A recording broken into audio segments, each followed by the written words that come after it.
సంగారెడ్డి జిల్లా జహీరాబాద్ వ్యాప్తంగా కురుస్తున్న కుండపోత వానలకు వాగులు వంకలు పొంగి పొర్లుతున్నాయి. దీంతో కొత్తూరు నారింజ ప్రాజెక్టు నిండుకుండలాగా మారింది.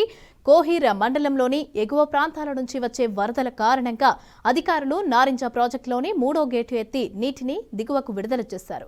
ప్రాజెక్టుకు 4300 క్యూసెక్కుల నీరు వస్తూ ఉండటంతో అంతే మొత్తంలో కిందకి వదులుతున్నారు.